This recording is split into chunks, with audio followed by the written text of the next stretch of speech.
"Mom, I gave your house to my in-laws. I thought you were going to die." Those words left my son's mouth as if they were simple, like someone commenting on the weather or asking for a glass of water. But for me, still lying in that hospital bed with a weak body and a mind trying to understand where I was, those words were like a punch to the chest.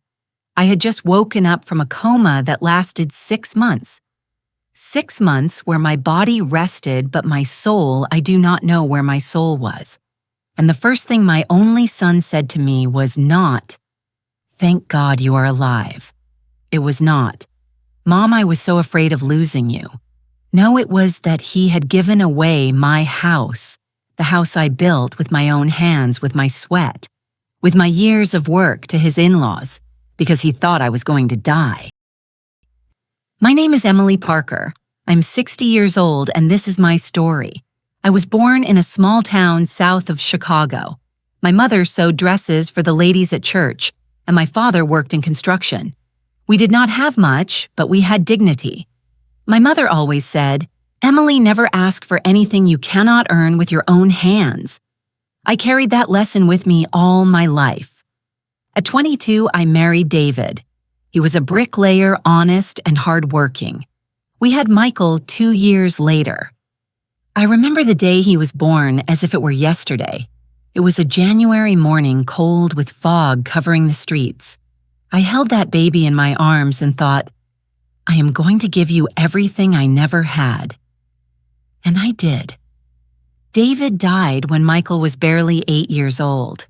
An accident at work, a beam that fell. He did not stand a chance. I was left a widow alone with a small child and not a penny saved. But I did not give up. I started cleaning houses. Later, I learned to cook catering platters and started selling homemade pies and casseroles at neighborhood parties. Little by little, I gathered money. I saved every dollar. I never bought anything for myself that was not essential. My clothes were the same for years. My shoes were patched up. Everything was for Michael. I paid for his school, his uniforms, his books, his field trips. When he wanted to study business administration at the university, I said yes, even knowing that meant working even more. I cleaned houses in the morning, sold food in the afternoon, and at night I ironed other people's clothes. Michael was everything to me. He was smart, polite. People in the neighborhood always commented, "You are so lucky. Emily, your son is a good young man." And I believed it. At 32, Michael graduated. He got a good job at an accounting firm. I remember when he came home with the news. He hugged me tight and said, "Mom, now it is my turn to take care of you." I cried that day. I cried from relief, from joy, from accumulated exhaustion. But I also cried because deep down a part of me knew that I had already given everything I had, and that now, finally, I could rest. It was around that time that I bought my house. It was not big, it was not luxurious, but it was mine. It was on a quiet street in Oak Creek near where I grew up. It had 2 bedrooms, a small living room, and a kitchen that fit a wooden table I painted myself. In the back, there was a yard with an apple tree that bore fruit every year. I adored that apple tree. Every morning I drank my coffee sitting on the patio looking at that tree. The scent of apples mixed with the fresh morning air made me feel that everything had been worth it. Michael liked the house too. He came to visit me every weekend. He brought pastries. We sat in the kitchen and talked. He told me about work, about his colleagues, about life. It was simple. It was good. I thought that was what I had conquered. Peace, a home, the company of my son. At 35, Michael met Jessica. He introduced her to me one Sunday after church. Jessica was pretty well dressed with painted nails and hair always done. She smiled a lot, but her smile never reached her eyes. I noticed it from the first day, but I said nothing because Michael was in love, and I, as a mother, wanted him to be happy. Jessica came from a middle-class family. Her father owned a hardware store and her mother was a retired teacher. They lived in a bigger house than mine in a better neighborhood, and Jessica never let me forget it. When she came to visit, she looked around as if she were evaluating. She touched the furniture with the tips of her fingers, as if she were afraid of getting her hands dirty. Once while I was serving coffee, she commented, "Emily, do not you think this house is a little old? Michael deserves to live in a better place. Do not you think?" I smiled, but inside something hurt. Michael married Jessica 6 months later. The reception was at her parents' house. I helped pay for a part of it, even though I could barely afford it because he was my son, and I always did everything for my son. After the wedding, they rented a small apartment. Jessica complained all the time. She said the place was cramped, that the neighborhood was noisy, that she deserved more. Michael started working longer hours. He came back tired, stressed, but every time I asked him if everything was okay, he said, "Yes, I am just building our future mom." Years passed. Jessica never got pregnant. We never talked about it, but I saw a bitterness growing in her eyes. She started visiting me less, and when she came, she always had a sharp comment. "Emily, do not you get tired of cooking the same thing? Is this tablecloth the same one from 5 years ago? Michael says you do not want to change that old furniture. Why are you so attached to the past?" I never answered. I just smiled because I had learned throughout life that some battles are not worth fighting. Michael also started coming less, always with excuses. A lot of work commitments, tiredness. But I understood, or at least I tried to understand. I remember a September afternoon about a year and a half ago. Michael came to visit me alone. He sat with me on the patio looking at the apple tree. He seemed distant. "Mom," he said, "have you ever thought about selling this house?" I froze. Sell. Why, he shrugged. "I do not know. It is a big house for you alone and the money could help you. I do not know. To live better." I looked at him trying to understand. "Michael, this house is what I have. Here are my memories, my years of work. I do not need anything else." He stayed silent for a moment, then nodded, but he did not seem convinced. Now, while I am here in this hospital bed, remembering that day, I understand he was already planning, and I, naive, thought it was just a conversation. It was 7 months ago when everything changed. I was at home preparing lunch. I felt dizzy. I thought it was just fatigue. So I sat down for a moment, but the dizziness got worse. The room started to spin. My vision blurred. I tried to get up, but my legs did not obey. I fell. The last thing I remember is the cold floor against my face and the scent of apples coming from the yard. Then everything went black. When I woke up, I was in a white room. Bright lights, smell of disinfectant machines beeping around me. I did not know where I was. I did not know how much time had passed. A nurse entered, and seeing me awake, she smiled with relief. "Mrs. Parker, thank God. I am going to call the doctor." My throat was dry. I tried to speak, but only a hoarse whisper came out. Where am I in the hospital?" "Ma'am, you had a stroke. You were in a coma for 6 months. 6 months. Half a year of my life. Gone." A few minutes later, the doctor entered. He checked my vitals. He asked questions. I answered what I could, but my head was still confused. "I am going to notify your son," said the nurse. Michael, my heart filled with hope. He must be desperate, worried. He must be suffering for me. He arrived 2 hours later. He entered the room with Jessica by his side. She was impeccable as always. Michael looked tired, but no, he did not look relieved. He looked annoyed. I smiled, although weakly, although with pain. Michael, my son. He got closer, but he did not hug me. He stood there, arms crossed. "Mom, it is good that you woke up." His voice was cold, formal. Jessica stayed near the door, checking her phone. I tried to extend my hand towards him, but Michael took a step back, and then he said it. "Mom, I gave your house to my in-laws. I thought you were going to die." The silence that followed was deafening.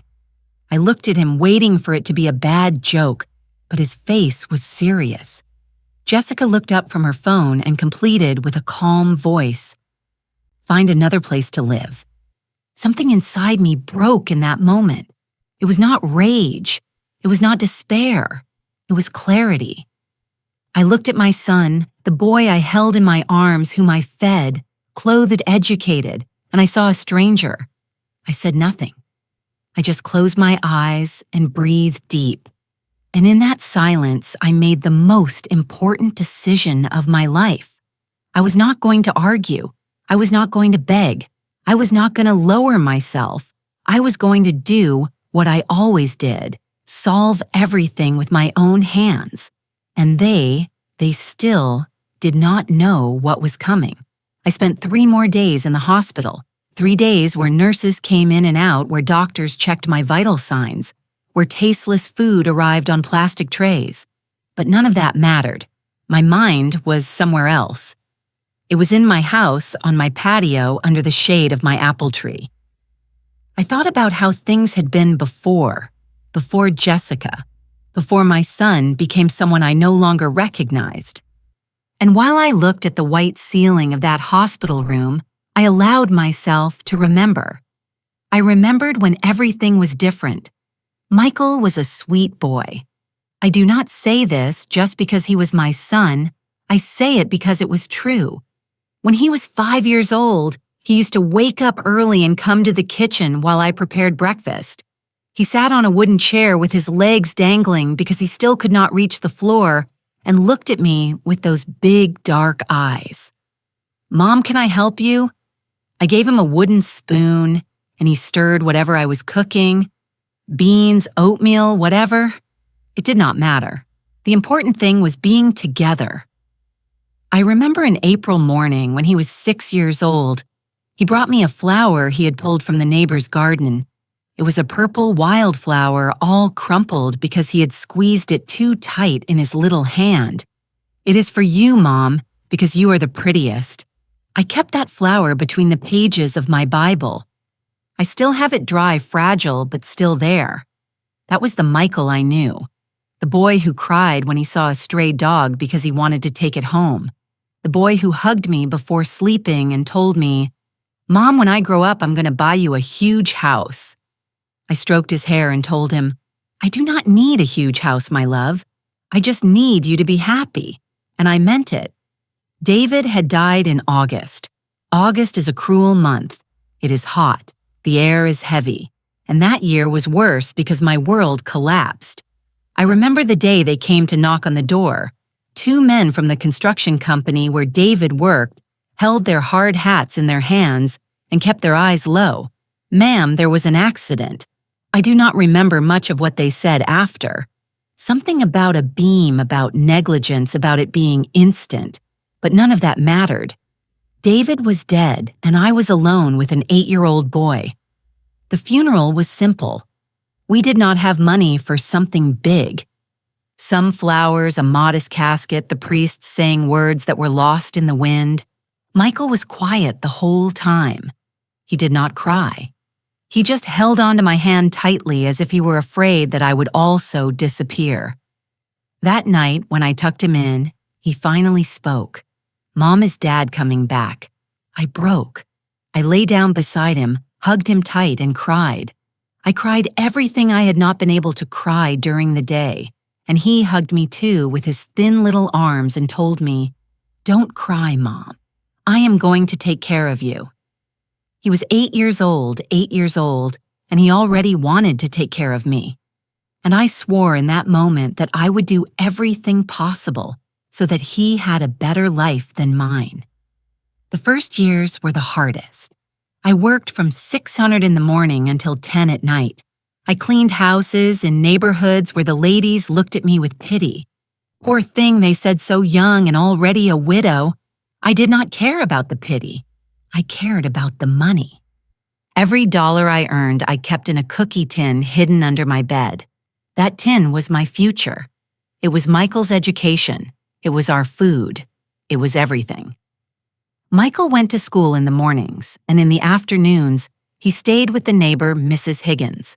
She was an older woman, kind, who did not charge me much to watch him. Sometimes when I arrived to pick him up, Michael was doing homework at Mrs. Higgins' kitchen table, surrounded by pots and the smell of chicken soup. He is a very polite boy. Emily, Mrs. Higgins, told me he never gives trouble, and it was true. Michael never caused trouble, never asked for expensive toys, never complained that we could not go on school trips, never demanded anything. When he turned 10, I gave him a used soccer ball I bought at the flea market. It was a little deflated with dirt stains, but he hugged it as if it were the best gift in the world. Thanks, Mom. It is perfect. That night, watching him play in the street with the other neighborhood kids, I felt that everything was going to be okay, that as long as he was happy, I could endure anything. When Michael was 12, he started helping me. I did not ask him to. He just did it. One Saturday morning, while I was getting ready to go sell pies at the downtown square, he appeared in the kitchen with a cardboard box. I will help you carry Mom. Know my love you rest. It is your day off. I want to help you. And so he did. He carried that heavy box for 4 blocks to the square. He stayed with me all morning, helping me serve, collect money, pack the pies. People smiled seeing him. What a hard-working son you have, Emily. And I nodded full of pride. That afternoon when we got home, I gave him half the earnings of the day. Here it is for you. You earned it. He shook his head. No, Mom, keep it. It is for the house. I insisted, but he did not accept. Someday I'm going to earn a lot of money, he said with that seriousness of a child that still breaks my heart to remember. And I am going to buy you everything you need. You do not have to work so hard. I hugged him tight, so tight I probably hurt him a little, but I did not care because in that moment I felt that it was all going to be worth it. Michael was always smart. In high school, he got the best grades in his class. The teachers called to congratulate me. Your son has a future, Mrs. Parker. He should keep studying, and I had already decided. It did not matter how much I had to work. Michael was going to college. When the time came to enroll him, I sold my only jewelry, a silver ring David had given me when we got married. It was not worth much, but it was enough to pay for enrollment in books. Michael cried when he found out. Mom, you should not have sold that. It was just a ring, my love. You are more important. He stayed quiet, but I saw something in his eyes. Something like guilt, as if he felt he was a burden. I took his face in my hands and forced him to look at me. Listen to me well, Michael. You will never be a burden to me. You are the best thing that has happened to me in life. Do you understand? He nodded, but tears kept running down his cheeks. I hugged him, and in that hug I made another silent promise that he would never have to worry about anything, that I would handle everything.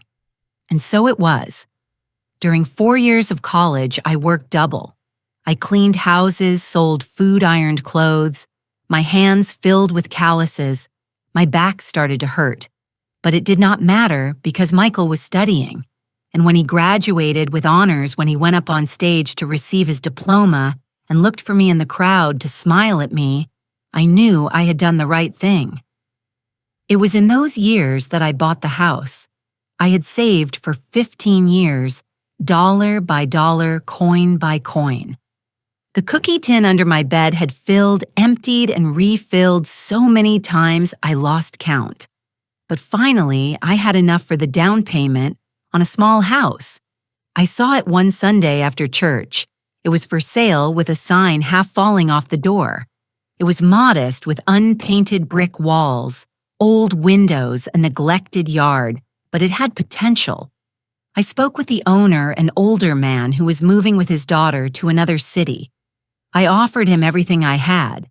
It was not much, but he accepted. It is yours, ma'am. Take care of it. And I did. I spent months fixing it. I painted the walls myself. I repaired the windows with the help of a neighbor. I cleaned the yard, pulled the weeds, planted the apple tree. Michael was 17 then. He helped me every weekend. He carried buckets of paint, moved furniture, swept.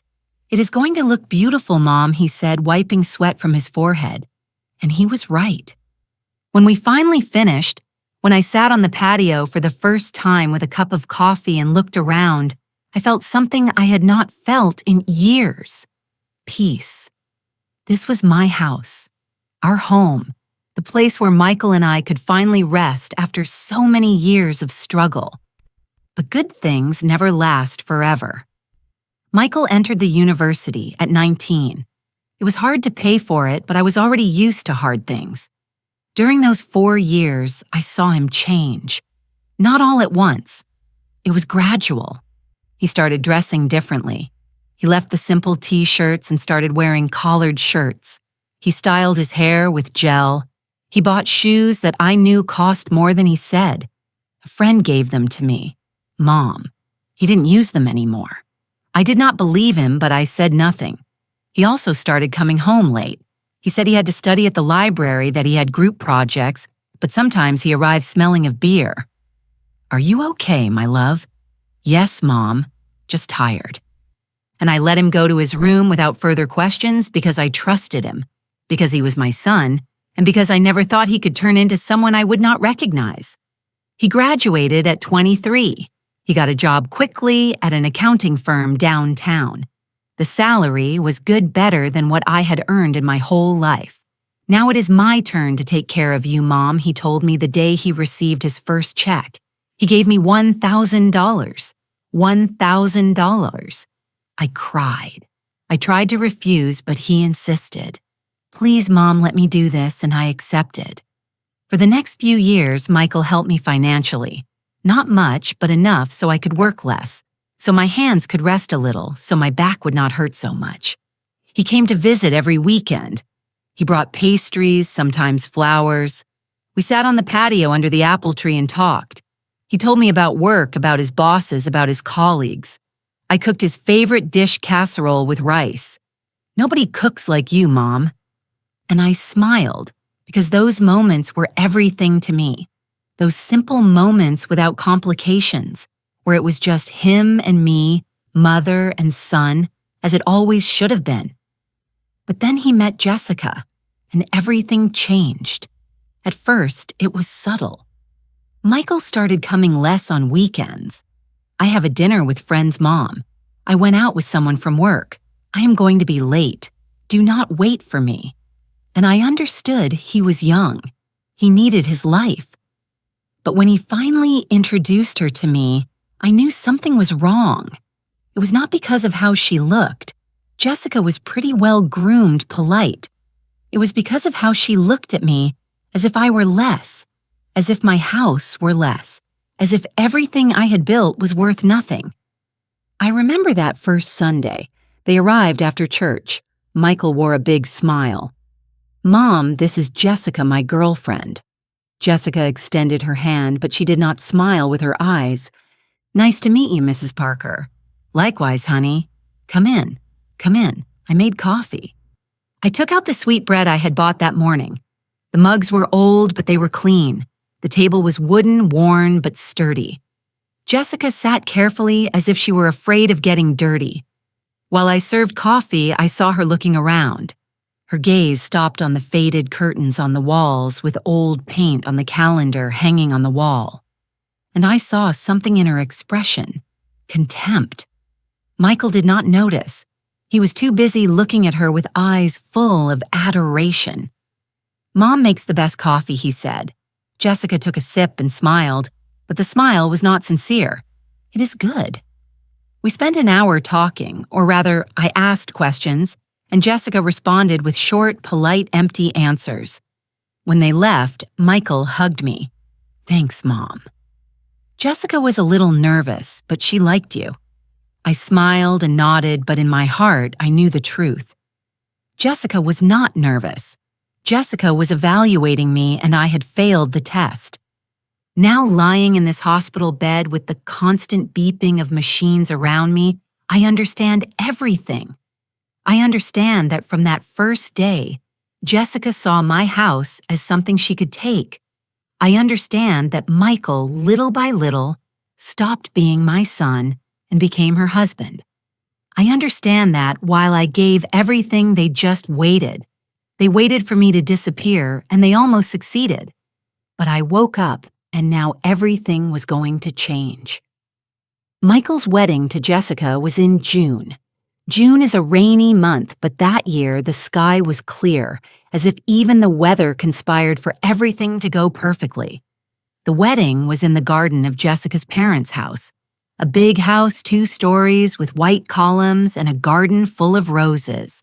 There were tables with white tablecloths, centerpieces with expensive flowers, uniformed waiters serving champagne.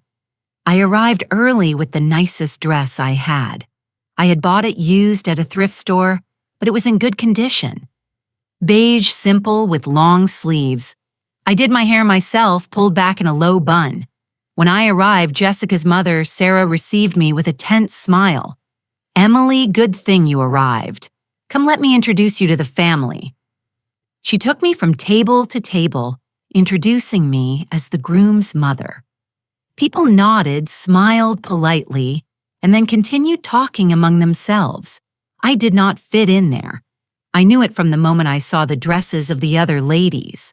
Designer dresses, gold jewelry, elaborate hairstyles, and there I was with my used dress and my shoes from 10 years ago. But I did not care. I was there for Michael. I saw him at the altar waiting. He looked so handsome in his black suit, nervous but happy. When our eyes met, he smiled at me, and for a moment I saw again the boy who told me, "When I grow up, I am going to buy you a huge house." Jessica walked in on her father's arm. She wore a white dress elaborate with beads that shone in the sun. Her hair was perfectly styled, her makeup impeccable. She was beautiful. And when she reached the altar and took Michael's hand, I saw in my son's eyes something that hurt me. Absolute adoration. The ceremony was short. The priest spoke about love, commitment, family. Michael and Jessica said their vows. They kissed. People applauded. And I, sitting in the first row on the groom's side, applauded too. Although something inside me felt broken, the party was long.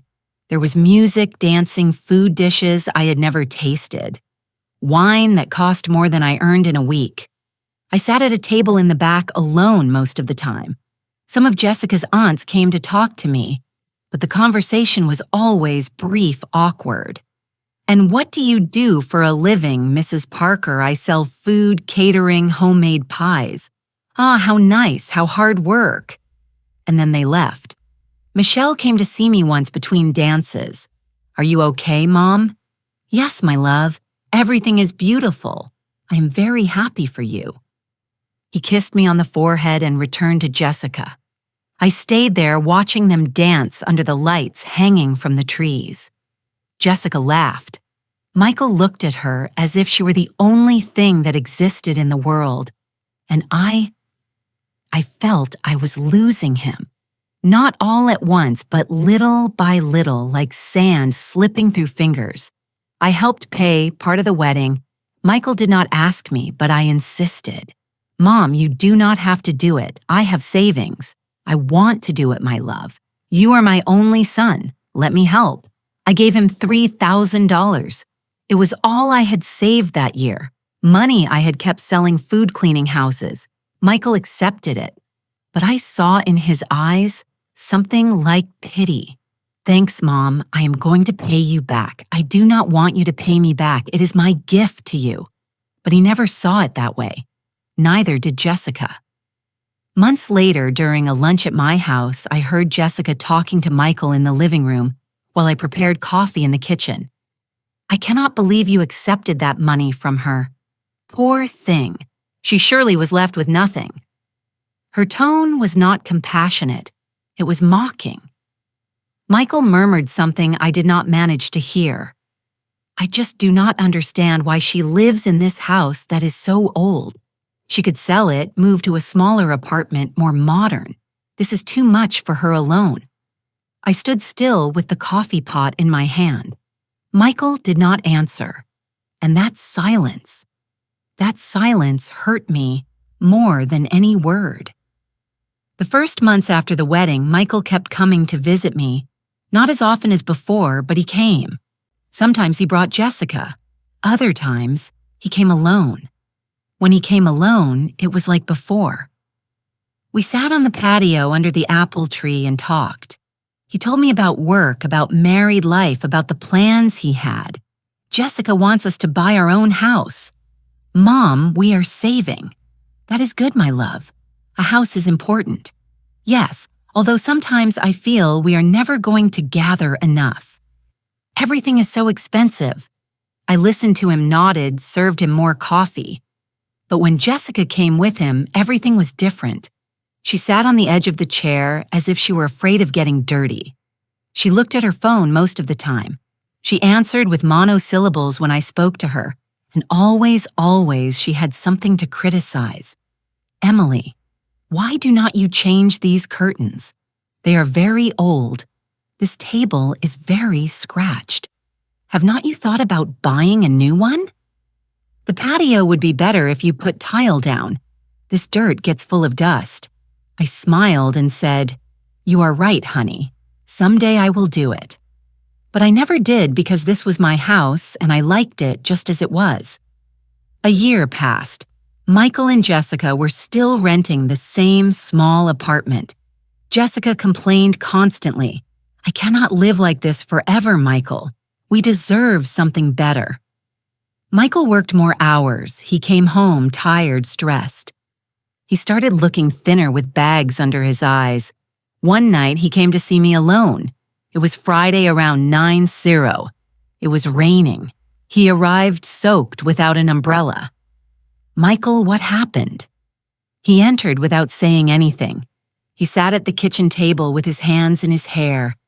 "I am tired, Mom." I sat in front of him. Of what my love, of everything, of work, of the pressures of not being enough.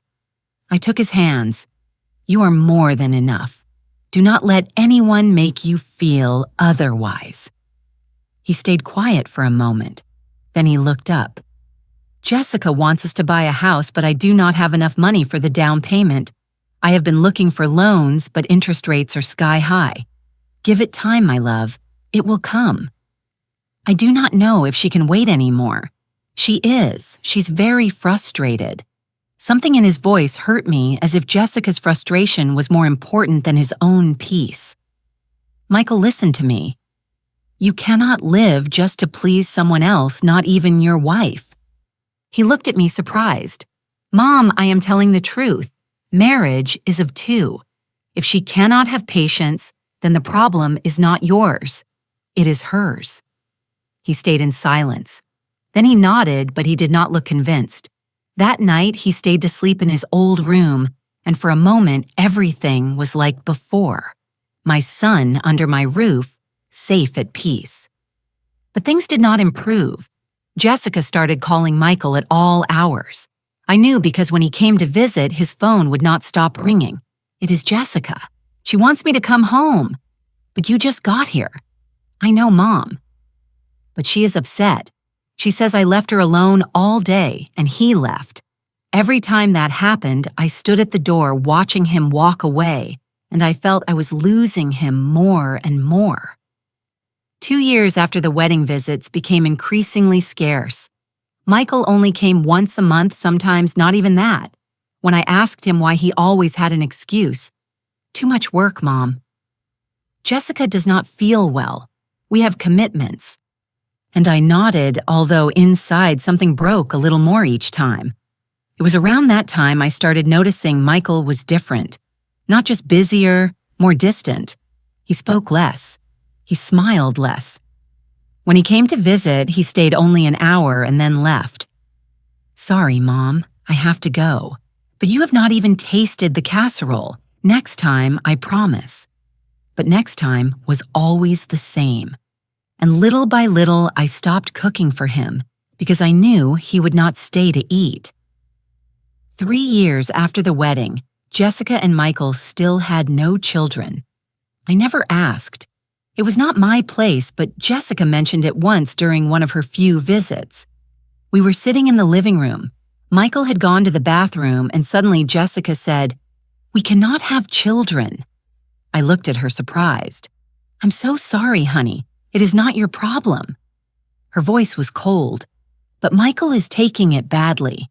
He says he wanted to give you grandchildren. Give it time. There are other options." "I do not want to talk about it." She cut me off. "I just tell you so you know. So you are not expecting grandchildren that are never going to arrive." And there it was again. That tone, that barely hidden contempt. Michael returned and the conversation ended. But from that day, something changed in the relationship between Jessica and me. She no longer feigned kindness. She no longer smiled when she saw me. She just looked at me with those cold, calculating eyes as if she were waiting for something. 4 years after the wedding, Michael came to visit me one September afternoon. He was alone. He sat with me on the patio looking at the apple tree. There were apples hanging from the branches. The air smelled fresh of recent rain.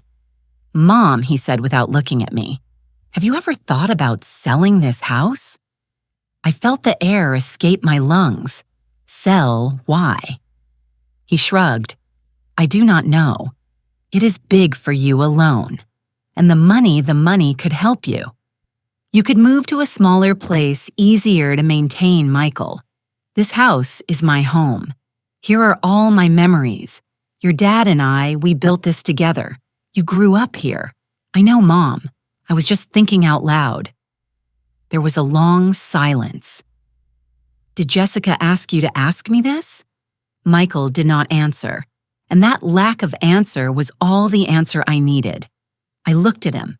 My son, the boy I had carried in my arms, the young man who had promised to take care of me. And I saw a stranger. "I am not going to sell my house, Michael. It is okay, Mom. It was just a question, and he stayed half an hour more and then he left, and I stayed sitting on the patio under the apple tree with a broken heart, because that question was not innocent. It was a test, and I had just failed it. The following months were strange. Michael stopped coming completely. He called once in a while, but conversations were brief. "How are you, Mom?" "Good, my love." "And you, good, busy. I will call you later." And he hung up.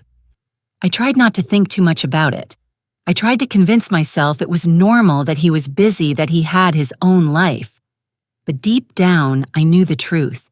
He was drifting away from me, and I did not know how to stop it. It was in December of that year when I felt the first dizziness. I was in the kitchen baking pies to sell at the holiday market. Suddenly, everything started to spin. I grabbed the edge of the table and waited for it to pass. It passed. But 2 days later, it happened again, and then again. I went to the doctor at the community clinic. He ran some tests. He told me my blood pressure was high. "You have to take care of yourself, ma'am. Less salt, less stress, more rest." I nodded. I took the pills he prescribed, but I did not say anything to Michael because I knew that if I told him, he would come only out of obligation, and I did not want that.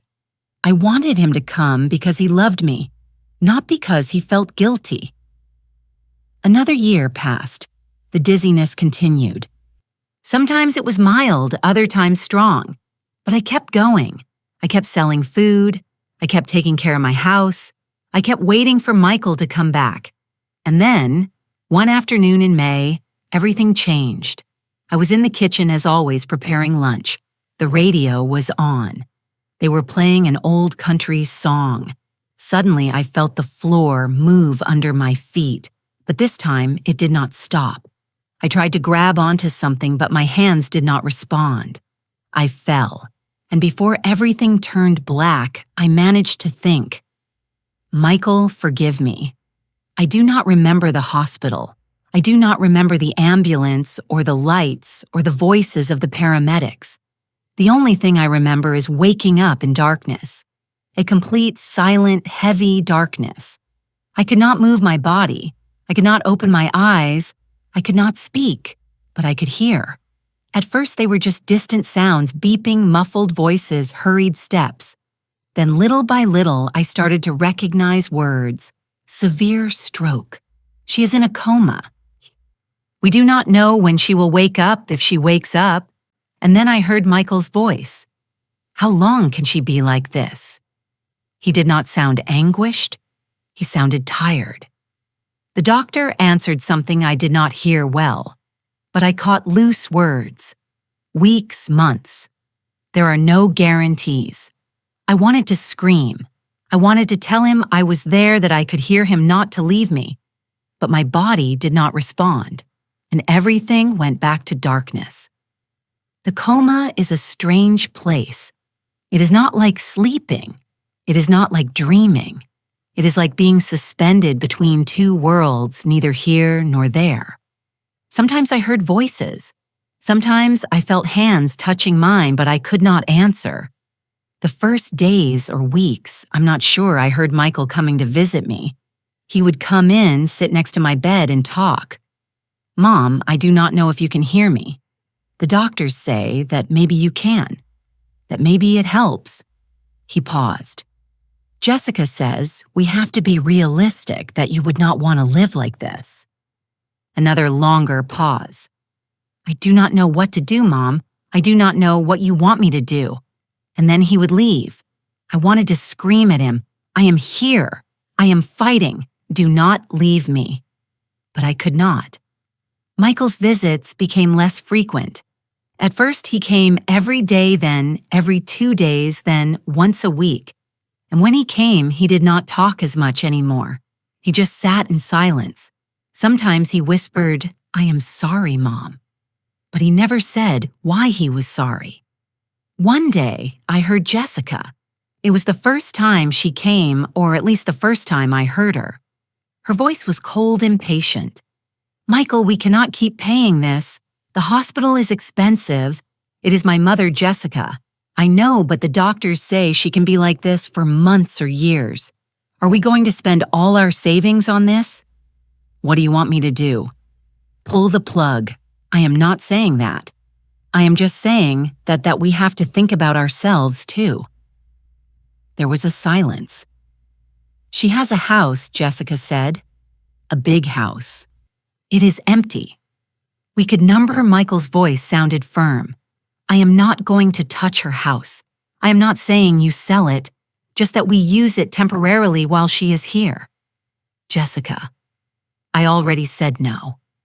I heard steps walking away, a door closing hard, and then silence.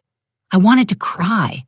I wanted to hug my son and tell him I was proud of him for defending me, but I could not do anything. Just listen. Weeks passed, or so I think. Time did not exist in that dark place.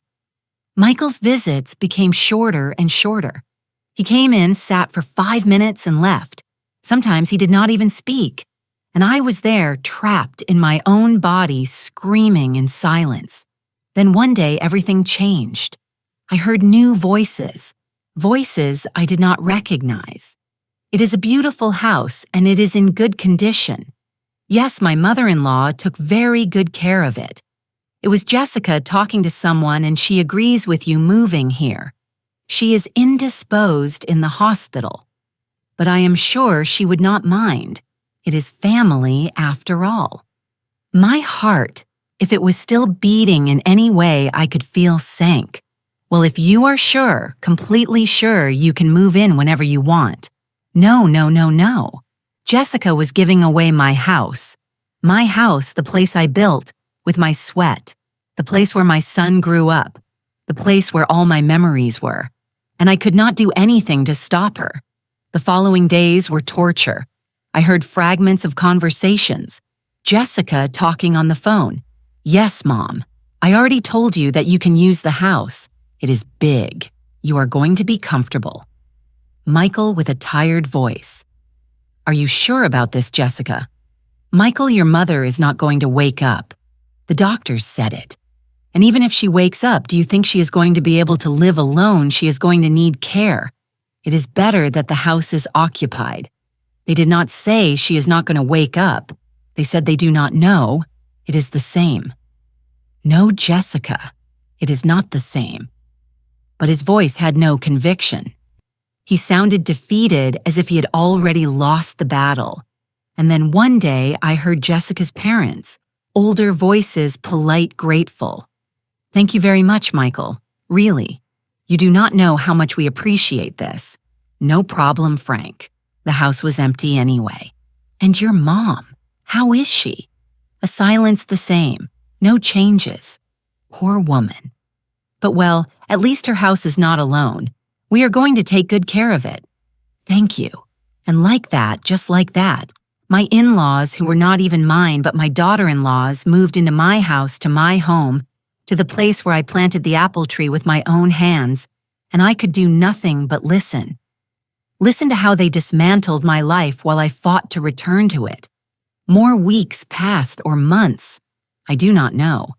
Time became a blurry stain. Sometimes I heard the nurses talking about me. Poor lady. She's been like this for 3 months. Does the sun still come? Hardly. Maybe once a week. How sad being alone like this. But I was not alone. I was surrounded by machines, by beeping, by voices of strangers. Only I could not answer them. 4 months, 5 months, 6 months. Michael's visits almost disappeared. He came once every 2 weeks, sometimes every 3. And when he came, he only stayed minutes. "Hi, Mom. I'm still here. Jessica and I, we are fine. Jessica's parents are taking care of your house. It is all good, all good, all good." While I was trapped in the darkness, while strangers lived in my house, while my son forgot me little by little. All good. But then something started to change. I do not know how to explain it. It was as if a small light turned on in the darkness. At first I could not move, but I started to feel I felt a hand touching mine. A nurse, probably. I felt the sun coming through the window, warm against my skin. I felt the smell of disinfectant, of clean sheets. And then slowly, I started to hear more clearly. The voices were no longer muffled, they were crisp. Her vital signs are improving. "Do you think she can wake up? It is possible." I have seen cases like this. And then one day I felt I could move a finger. Just one. But it was something. It was a sign that I was coming back. I do not know how much time passed between that first movement and the moment I finally opened my eyes. Maybe days, maybe weeks. But one day, simply, I did it. I opened my eyes. The light was blinding. I blinked several times trying to focus. There was a nurse in the room checking something on a machine. When she saw me awake, her eyes went wide. "Mrs. Parker." My God. She ran towards the door. "Doctor, doctor." She woke up. Everything was chaos after that. Doctors coming in, checking me, asking me questions. "Do you know where you are?" I nodded weakly. "Do you know your name?" Emily. My voice was a hoarse whisper. "Excellent. Do you know what month it is?" I did not know. The doctor smiled. "Do not worry. It is normal. You have been in a coma for 6 months. 6 months. Half a year of my life. Lost. We are going to call your son." And then something in my chest tightened. Michael, he was coming, and I had to tell him about the house. I had to. But then I remembered. I remembered the conversations I had heard. I remembered Jessica saying, "She is not going to wake up." I remembered Michael saying, "Jessica's parents are taking care of your house."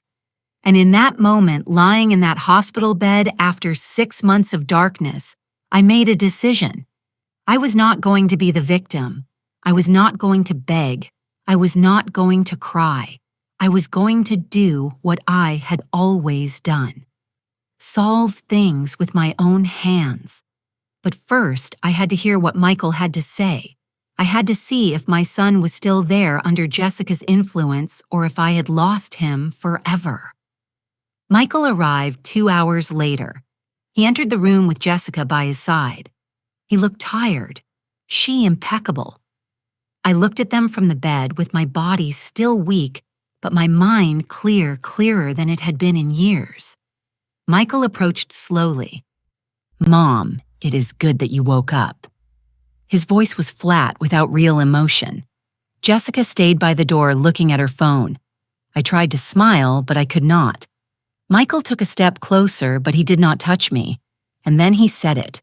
The words that had been waiting to come out for 6 months. The words that would confirm everything I had heard in the darkness. "Mom, I gave your house to my in-laws. I thought you were going to die." The room went silent. I looked at him. He looked at me with those tired eyes, as if he were waiting for me to scream, to cry, to reproach him. But I did none of that. Jessica looked up from her phone and said with that cold voice I knew so well, "Find another place to live." And there it was, the complete truth. My son had betrayed me, and his wife was there making sure I understood that I no longer had a place in my own life. I closed my eyes for a moment. I breathed deep, and when I opened them, something inside me had changed. I was no longer the submissive mother who forgave everything. I was no longer the woman who stayed quiet in the face of offenses. I was Emily Parker, the woman who had survived widowhood poverty, 6 months in a coma, and I was not going to let them take what was mine. "I understand," I said with a calm voice. Michael blinked, surprised by my calm. "You understand? Yes, I understand perfectly." Jessica frowned, confused. "So, Mom, there's nothing to solve the house already. I know Michael. I heard everything." He froze. "What I heard everything during the coma. Every conversation, every decision you made without me." Jessica went pale. Michael opened his mouth, but nothing came out. Now I continued with a firm voice, although my body trembled from the effort. "I want you to get out of this room and not come back until I call you. Mom, get out, Michael." He looked at me for a moment more. Then he lowered his head and left. Jessica followed him. But before crossing the door, she shot me a look that said, "This does not end here." And she was right. It did not end there. It was just beginning. I spent 4 more days in the hospital after that encounter. 4 days where doctors ran tests, therapies, constant checkups. 4 days where I had to relearn basic things. Walking without wobbling, holding a spoon without my hand shaking, speaking without my tongue getting stuck. The body is strange. It can be asleep for 6 months and forget things you thought were permanent. But the mind was clearer than ever.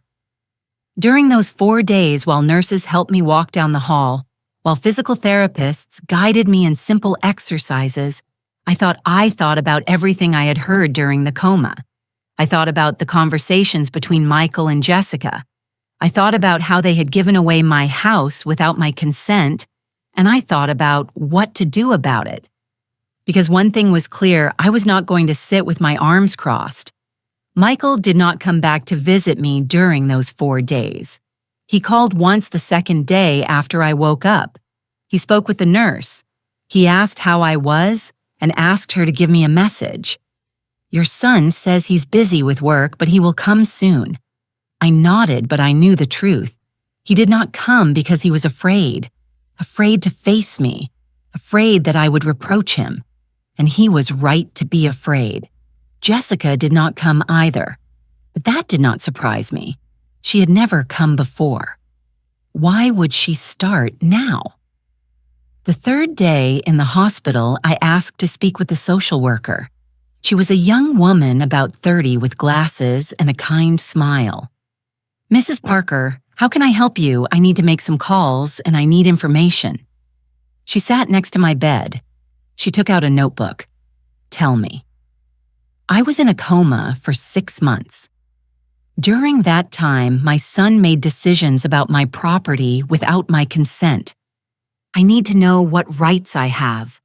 She frowned. What kind of decisions he gave my house to other people. He said they could live there, but the house is in my name. I never signed anything. The social worker wrote quickly, "Does he have power of attorney over you?" "No, I never signed anything like that." Then he had no legal right to make those decisions. I nodded. I thought so. Can you help me contact a lawyer? She nodded. Of course. There are free legal services for people in your situation. Let me make some calls. And so while my body recovered slowly, my plan began to take shape. The next day, the lawyer came. His name was Mr. Davis. He was a man of about 50 with gray hair and a firm voice. He carried a worn leather briefcase and reading glasses that he put on and took off constantly. He sat next to my bed and listened to my full story. I told him about the stroke, about the coma, about the conversations I had heard about how Michael had given my house to Jessica's parents without my permission.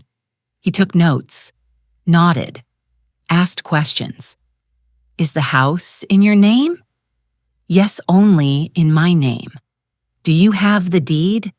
It is in my house in a drawer of the living room cabinet along with other important documents. Did your son sign anything in your name? I do not know, but if he did, it was without my consent, and I never gave him power of attorney. Mr. Davis took off his glasses and looked directly at me. Mrs. Parker, what your son did is misappropriation. If he allowed other people to occupy your property without your consent, that is illegal. And if he forged your signature on any document that is fraud, I felt something in my chest. It was not satisfaction. It was sadness because we were talking about my son, about Michael, about the boy who had grown up in that house, who had promised to take care of me, and now I was there planning legal action against him. What can I do? First, I need to verify if there are forged documents. For that, I have to go to the public registry of property and check if there is any recent movement on your house. Second, I need you to sign a legal power of attorney so I can act on your behalf. How long will it take? A few days, maybe a week. I do not have much money to pay you. He raised his hand. Ma'am, this is part of a legal aid program. You do not have to pay me. I just want to help you recover what is yours. I felt tears in my eyes, tears of relief, of gratitude. Thank you, Mr. Davis. Do not thank me yet. Let's get your house back first. And so the plan was set in motion. That same afternoon, Mr. Davis brought the papers for the legal power of attorney. I read them carefully. I signed with a trembling but firm hand. I'm going to start the investigations tomorrow myself, he said. I will keep you informed. When he left, I stayed lying in bed, looking at the ceiling. For the first time in months, I felt something like hope. The next day, the doctor discharged me. Your recovery has been remarkable, Mrs. Parker, but you have to continue with physical therapy. Take your medications and come for checkups every 2 weeks. Yes, doctor, I will. Do you have somewhere to go? That question hit me because I did not have anywhere to go. My house was occupied by Jessica's parents, and I was not going to ask Michael for help. I have friends. I lied. The doctor did not seem convinced, but he nodded. Very well. The nurse will give you the discharge papers and prescriptions. Take care of yourself. When he left, I sat on the bed, dressed in the clothes the nurses had kept for me. The same clothes I wore the day of the stroke now washed and folded, a simple cream blouse jeans, my old shoes. I saw myself in the bathroom mirror. I had lost weight. My hair, which I had always kept well groomed, was completely white. I had new wrinkles around my eyes, my mouth. I looked old 60 years, and I felt as if I were 100. But I was alive, and that was what mattered. I called Mrs. Higgins my old neighbor, the woman who had taken care of Michael when he was a child. She answered after 3 rings. Hello, Mrs. Higgins. It is Emily. There was a silence. Emily, my God, I heard you had woken up. How are you? I am fine. I am leaving the hospital today, and I need a favor. Tell me, dear, whatever you need. Can I stay with you for a few days just until I resolve some things? Of course. Come whenever you want. My house is your house. I felt a weight lift off my shoulders. Thank you, Mrs. Higgins. Thank you. Do not thank me. See you soon. I left the hospital that afternoon. I did not call Michael. I did not want to see him yet. I took a taxi to Mrs. Higgins' house. She lived 3 streets from my house, 3 streets that felt like a world away. When I arrived, she was waiting for me at the door. She had aged since the last time I saw her. Now she was 82, her hair completely white, her back a little hunched, but her smile was the same. "Emily, my girl, so good to see you." She hugged me tight, and I, who had held back tears for days, finally cried. I cried in the arms of that woman who had known me for decades, who had seen Michael grow up, who knew my whole story. There. She said, stroking my hair, "You are here. You are safe." But I did not feel safe. I felt broken. Mrs. Higgins settled me in the guest room, a small room with a twin bed, an old dresser, and a window that looked out to the yard. "Rest all you need, and when you are ready, tell me what happened." But I could not rest. That night after Mrs. Higgins went to sleep, I sat on the bed looking out the window. From there, I could see the lights of the neighboring houses, and if I leaned out a little, I could see my house. My house. The lights were on. There was a car parked outside that I did not recognize. Surely Jessica's parents, strangers living in my home, sleeping in my beds, using my things. I felt rage, but I also felt something else. Determination. The next day, early in the morning, Mr. Davis called me on Mrs. Higgins' cell phone. "Mrs. Parker, I have news. Tell me." I went to the public registry of property. I reviewed all documents related to your house. There is no change of ownership. There is no sale. There is no document transferring the property to another person. I breathed relieved. So the house is still mine, legally. Yes, but there is a problem. Which one? Your son signed a commoditatum contract. What is that? It is a contract where the owner allows someone else to use their property for free for a set period. In this case, your son signed a contract in favor of Mr. Frank and Mrs. Sarah Miller, your daughter-in-law's parents, for a period of 2 years. I felt blood rushing to my head, but he had no right to sign that. The house is mine. Exactly. And there is the legal problem. Your son signed that contract using a power of attorney he claims to have over you. But when I reviewed the documents, I saw that power of attorney is fake. Fake, yes. The signature that appears as yours does not match your real signature. And the date of the document says it was signed a year ago. But according to my investigations, you never went to that notary office. I spoke with the notary, and he has no record of you being there that day. I closed my eyes. Michael had forged my signature. My own son. What does this mean? It means the contract is null and void, and it means we can proceed with a lawsuit for fraud and misappropriation. Also, we can request an immediate eviction order for the current occupants of your house. How long will it take? If we act fast and with the evidence we have, we could have a court order in 2 or 3 days. Afterwards, a sheriff will execute the eviction. We can also file criminal charges against your son for forgery of documents. My heart beat fast. Criminal charges against Michael Mr. Davis. Is there any way to recover my house without Michael going to jail? There was a silence. "Mrs. Parker, I understand he is your son, but what he did is a serious crime. If we do not file charges, he could do it again or do something worse." "I know. But can I think about it?" "Of course. But every day that passes is one more day. Those people live in your house illegally. I understand. Give me a day. Tomorrow I will give you my answer." "Okay, I will call you tomorrow." He hung up. I stayed there with the phone in my hand, trembling. That afternoon, I gathered courage and walked to my house. I just wanted to see it. I just wanted to know it was still there. I walked slowly, leaning on walls when I felt dizzy. The doctor had told me I should rest, but I could not. I needed to see my house. When I reached my street, I stopped. There it was, my brick-walled house, my wooden door, my window with the curtains I had sewn, but everything looked different. There were new planters at the entrance, planters I had not put there. The paint on the door had been changed. Now it was a green color I would never have chosen. And in the yard, there were clothes hanging, clothes that were not mine. I got closer, heart beating fast. I could see through the living room window, and what I saw broke my heart. There were new furniture, a big leather couch occupying the place where my old fabric sofa had been, a huge television on the wall, a glass coffee table.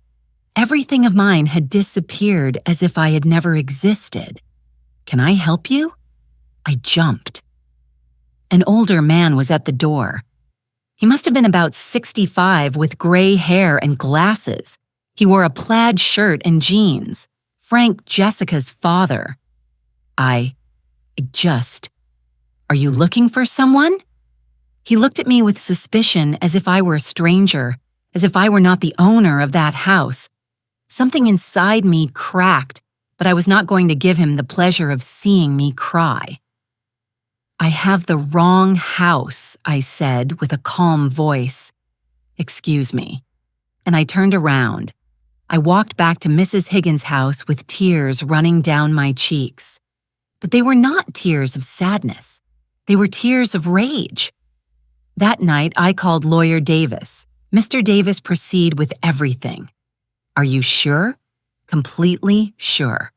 I want my house back, and I want justice to be done." "Understood. I will file the documents tomorrow myself.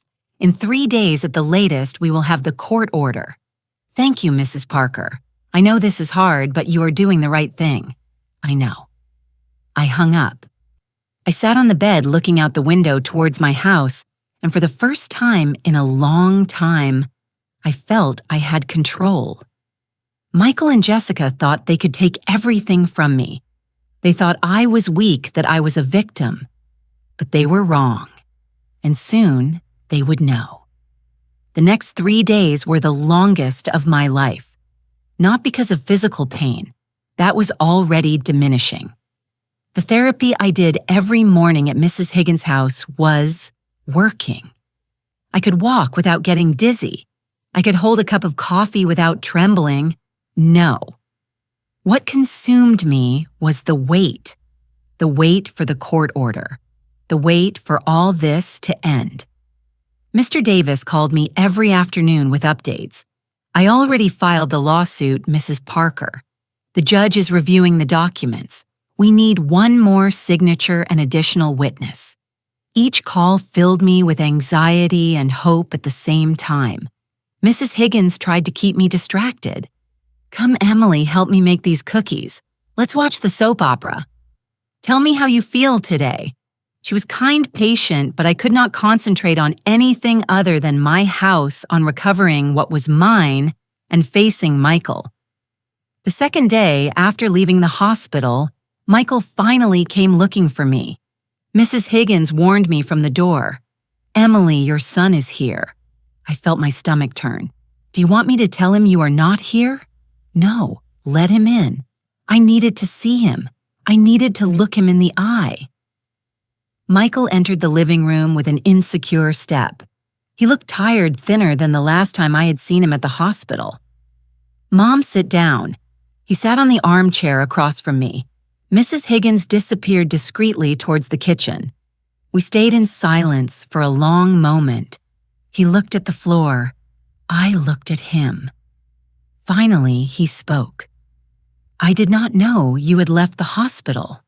I would have gone to pick you up to take me where Michael to my house, the house you gave to your in-laws." He shuddered. "Mom, I thought you were going to die." "The doctors said that. The doctors never said I was going to die. They said they did not know how long I would be in a coma. There is a difference. I was scared. Scared of what of being left with a sick mother, of having to take care of me. No, it is not that. I was scared of losing you. And when Jessica suggested that, Jessica, I could not avoid the bitter tone. Of course, Jessica, she just wanted to help. Help giving my house to her parents is helping. They needed a place to live. They had sold their house to pay debts. And I needed my house too. Michael, that house I bought with my sweat. That house where I raised you. My voice broke at the end. He covered his face with his hands. I am sorry, Mom. I am so sorry. Why did you do it? He looked up. His eyes were red. Why? Because I did not know what else to do. The hospital was so expensive. And Jessica kept saying we had to be practical, that your house was empty, that her parents would take care of it, that you were not coming back. But I came back. Yes. His voice was barely a whisper. You came back. And now what are we going to do? I do not know, Mom. Jessica's parents already settled in. They brought all their furniture. They made changes to the house, painting repairs without my permission. I know. Do you know what you did, Michael? Do you have any idea? He looked at me confused. You forged my signature. You signed a contract with a fake power of attorney. That is fraud. It is a criminal offense. He went pale. How do you know that?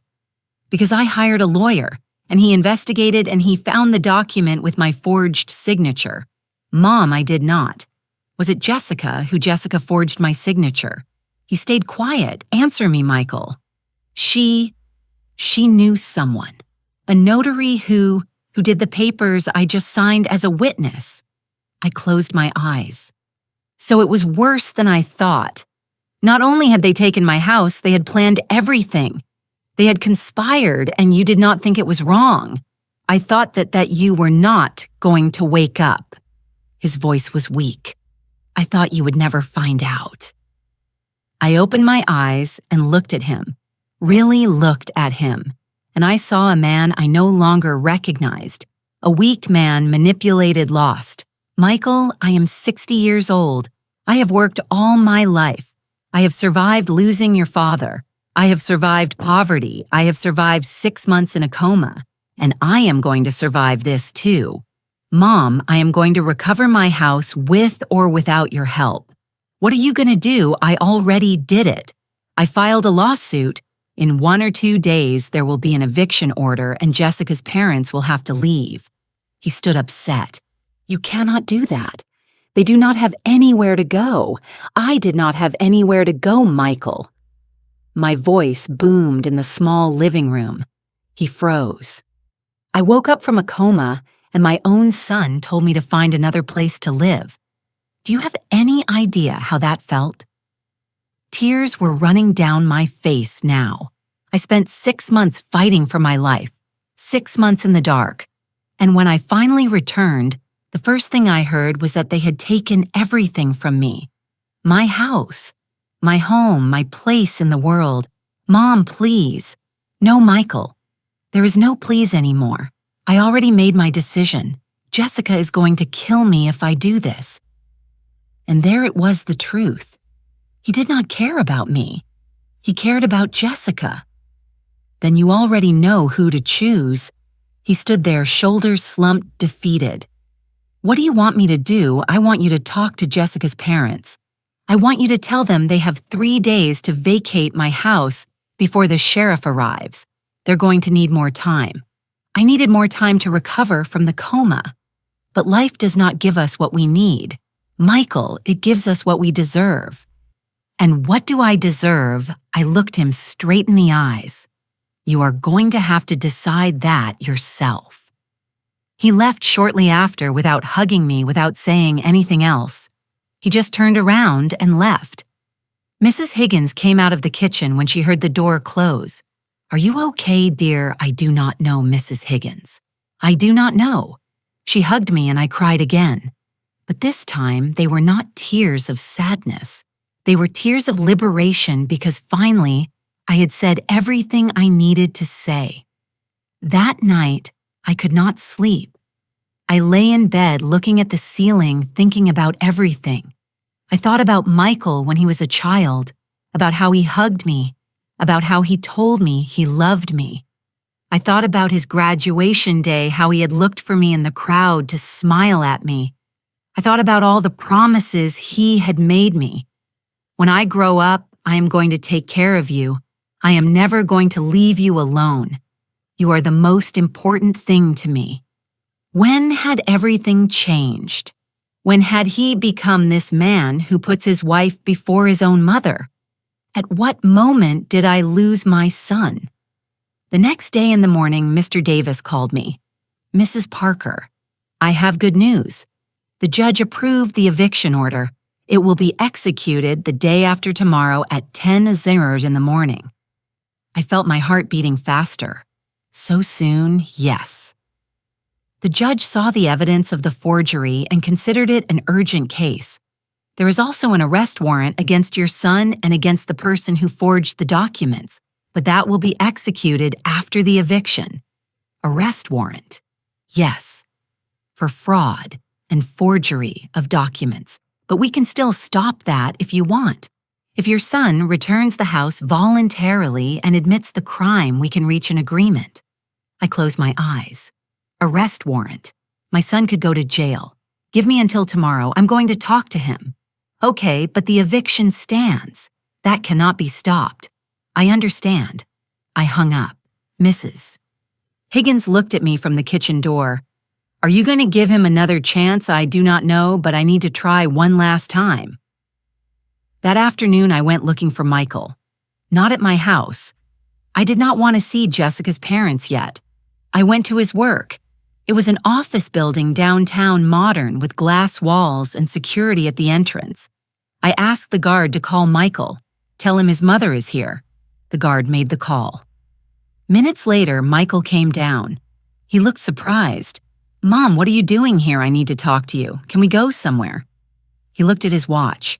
I have a meeting in half an hour. This is more important. He sighed. There is a coffee shop a block away.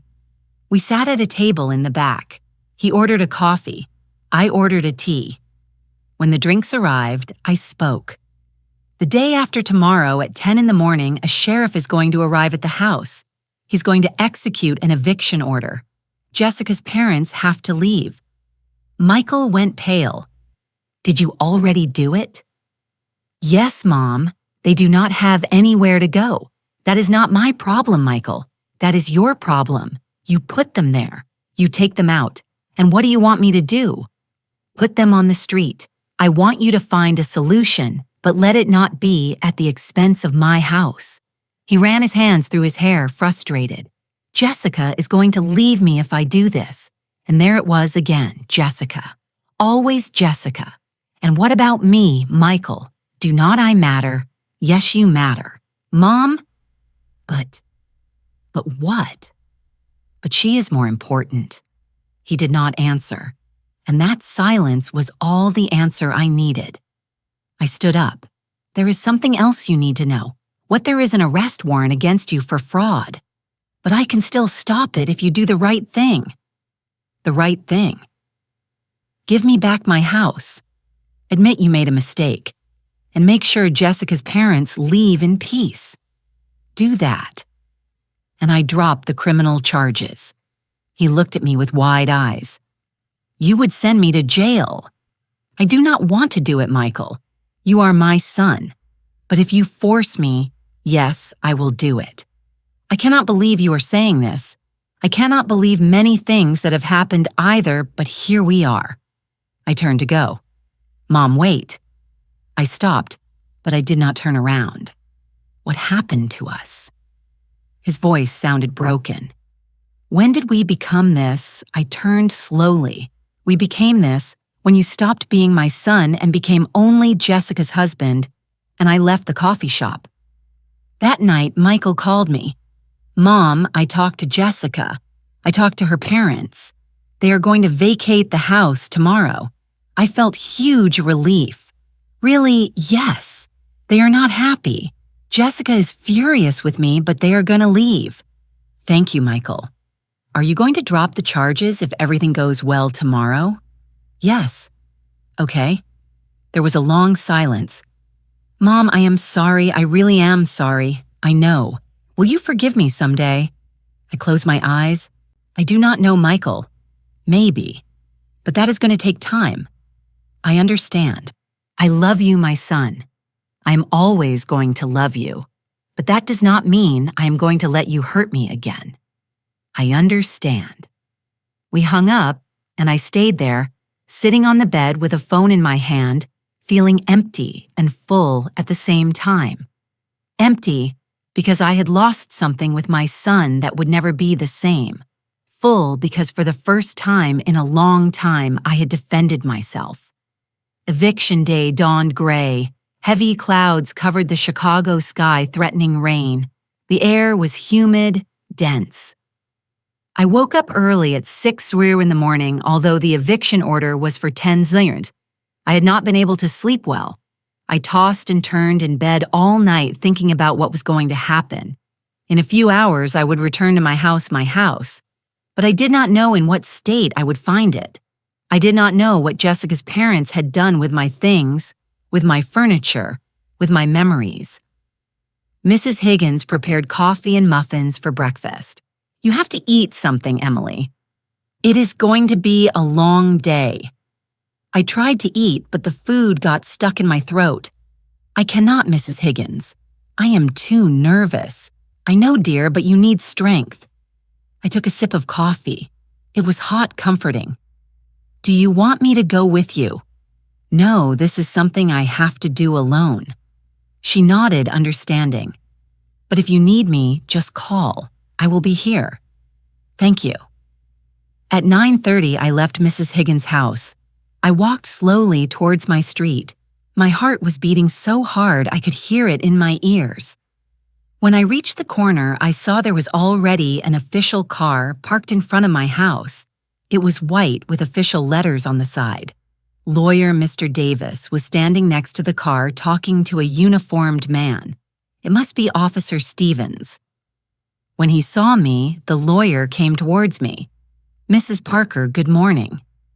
Good morning, Mr. Davis. How do you feel nervous? It is understandable. Let me introduce you to Officer Stevens. He is the one who is going to execute the order.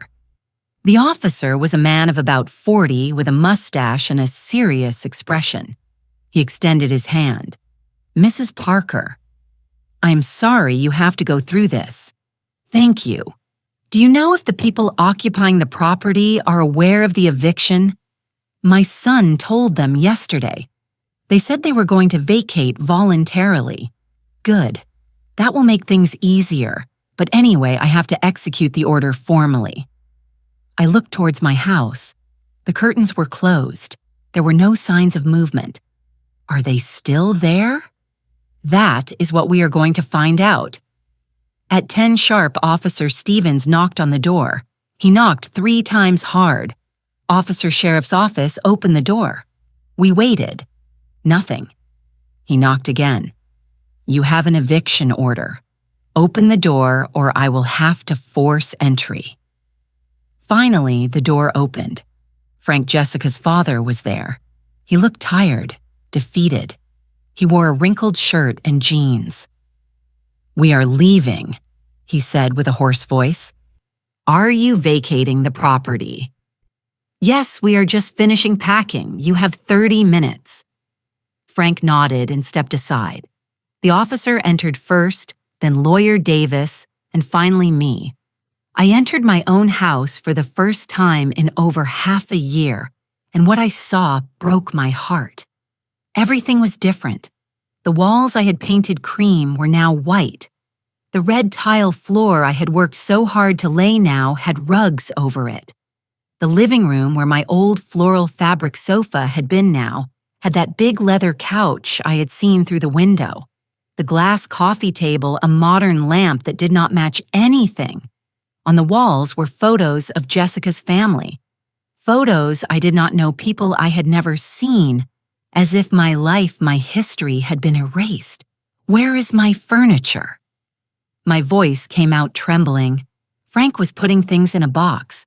We stored them in the backyard shed. We thought that you were not coming back.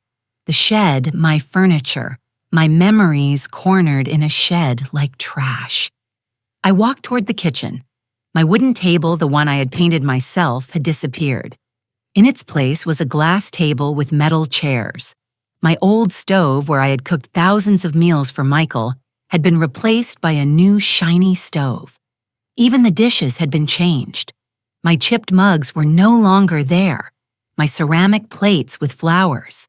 Everything was new, modern, impersonal. "Where is Mrs. Sarah?" asked the officer. "In the bedroom packing." I walked towards the bedrooms. The one that had been my room now had a king-size bed which I did not recognize. The curtains were different. The closet was full of clothes that were not mine. In Michael's bedroom, the one that had been his childhood room, I found Sarah. She was a woman of about 60, thin, with dyed brown hair and pearl earrings. She was folding clothes and putting them in suitcases. When she saw me, she stopped. We looked at each other in silence for a moment. "Mrs. Parker," she said finally. Her voice was cold. "I did not think you were going to come back." "Well, I came back. Michael told us you were very sick.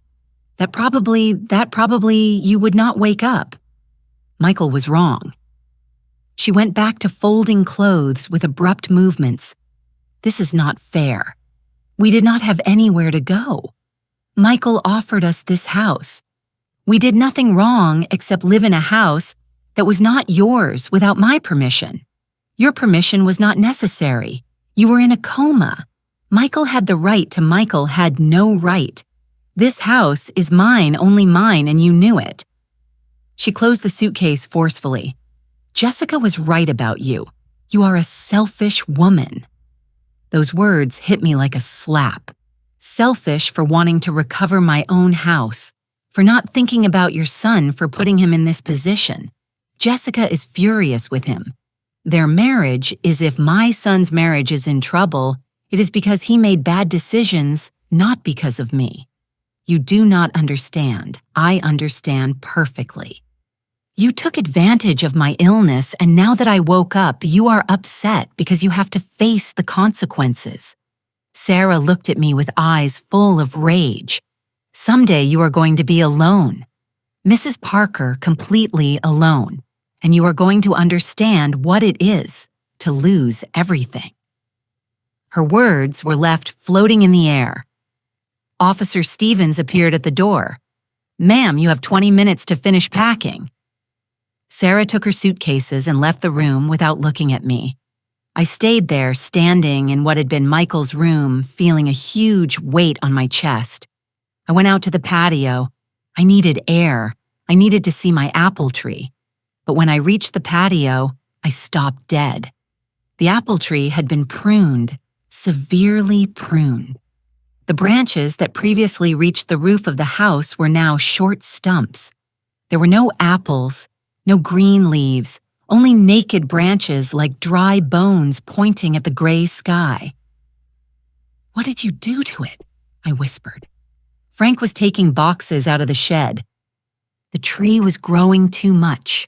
It was in the way. We had it pruned. It was in the way. Yes." The branches reached the bedroom window and the apples fell and dirtied the patio. I felt tears burning in my eyes. That tree I had planted myself with my own hands 25 years ago. I had cared for it. I had watered it every day. I had seen every branch grow. I had harvested every apple, and they had mutilated it as if it were nothing. "It was my tree," I said with a broken voice. Frank shrugged. "It will grow back." But I knew it would not be the same. It would never be the same. Half an hour later, Frank and Sarah finished packing. They had 4 large suitcases, several boxes, and trash bags full of clothes. Officer Stevens supervised while they loaded everything into their car. I stayed at the door watching. When they finished, Frank approached. "We are going to leave the keys on the kitchen table." "Okay, take care, Mrs. Parker." I did not answer. Sarah passed by me without saying anything. but she shot me a look full of resentment. They got in the car and left. Officer Stevens handed me some papers. The eviction has been executed. The property is yours again. Here are the official documents. Thank you, officer. If you have any problem, if they try to return, call us immediately. I will. The officer and Mr. Davis also left shortly after, and finally I was left alone in my house. I entered slowly. The silence was absolute. I walked through the living room, touching the walls. They smelled different of new paint of strangers. I went to the kitchen. The shiny stove looked at me like an insult. I went to my bedroom. The huge bed occupied the whole space. I went to Michael's room. It was empty now, only the marks on the walls where they had hung things. And finally, I went out to the patio. I sat on the concrete floor in front of the pruned apple tree, and I cried. I cried for everything I had lost. Not only the months in a coma, not only my furniture, my decoration, my home as I knew it. I cried for my son, for the sweet boy who hugged me and told me he loved me. For the young man who promised to take care of me always. For the man who should have been on my side but who chose his wife over his mother. I cried because I had won my house, but I had lost my son. And that loss hurt more than anything else. I do not know how long I sat there. The sky darkened. The clouds finally opened and it started to rain. Thick, cold drops falling on my head, my back. But I did not move. I let the rain soak me. I let it wash my tears. And in the middle of that rain, I made a promise to myself. I was going to rebuild my house. I was going to give it back its soul. I was going to bring my furniture from the shed. I was going to remove that white paint and give the cream color back to the walls. I was going to take care of my apple tree until it bore fruit again. And if Michael wanted to be part of my life again, he would have to earn it, because I was no longer the mother who forgave everything unconditionally. I was no longer the woman who stayed quiet. I was Emily Parker, and I had survived worse things than this. When it finally stopped raining, I got up, soaked body aching but head held high. I entered my house. I went to the patio shed. There were my things piled up like trash. My floral fabric sofa, my painted wooden table, my chipped mugs, my ceramic plates with flowers, all covered in dust, forgotten, but still there. I took one of my mugs, cleaned it with the sleeve of my blouse, took it to the kitchen, put water to heat on that new stove I hated, prepared coffee and sat on the kitchen floor because I still hadn't brought my table and drank that coffee in my old mug. It tasted of home, of resistance, of dignity. And in that moment, I knew I was going to be okay. Maybe not today, maybe not tomorrow, but someday I was going to be okay. I spent the first night alone in my house, not in my bed. That huge bed Jessica's parents had left was not mine. I did not want to sleep there. I slept on the floral fabric sofa I had taken out of the shed. I cleaned it as best as I could, dusted it with a damp cloth, and lay down there. It was uncomfortable. The flowers were faded, the cushions flattened after years of use, but it was mine. And that night, for the first time in months, I slept in peace. The next day, I woke up early. The sun was just rising when I opened my eyes. The light came through the old curtains I had also rescued from the shed. I got up slowly. My body was still weak, but every day I felt a little stronger. I made coffee in my old coffee pot. I used my chipped mug. I sat in my wooden chair by the kitchen window. And while I drank that coffee looking at the patio where my apple tree tried to survive with its mutilated branches, I made a decision. I was not going to stay in bitterness. I was not going to live the rest of my life remembering what they had taken from me. I was going to rebuild. I was going to heal. I was going to forgive. But forgiving did not mean forgetting, and forgiving did not mean allowing it to happen again. That morning, I called Lawyer Davis. "Good morning, Mrs. Parker. How was the night in your house, good Mr. Davis? Thank you for everything you did for me. You do not have to thank me. Have you decided what you are going to do with the criminal charges against your son?" I breathed deep. "I want to drop them." There was a silence. "Are you sure?" "Yes." My son made a mistake, a serious mistake. But I do not want him to go to jail. I want him to learn. I want him to live with the consequences of his decisions, but not that way. I understand. I will proceed with dropping the charges.